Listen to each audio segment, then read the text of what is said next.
Sono rientrati dopo le vacanze di Natale e si sono accorti che la loro finestra era stata forata da un colpo di pistola. A terra alcuni pezzi di vetro, il mobile in legno della cucina scheggiato. Amara sorpresa per una coppia di padovani residenti nel quartiere di Chiesa Nuova.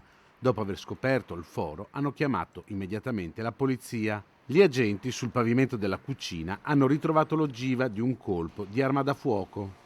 Perlustrata la zona attorno all'abitazione, i poliziotti si sono accorti che davanti a un'altra casa singola, a meno di 100 metri in linea d'aria, vi erano numerosi bossoli esplosi sparsi sulla ghiaia e sul ciglio della strada.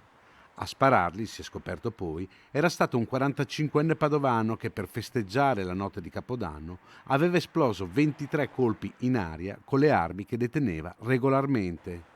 Nessuno, fortunatamente, è rimasto ferito, ma il gesto sconsiderato avrebbe potuto avere conseguenze più gravi se la coppia fosse stata in casa. Il 45enne è stato denunciato per esplosioni pericolose e danneggiamento aggravato.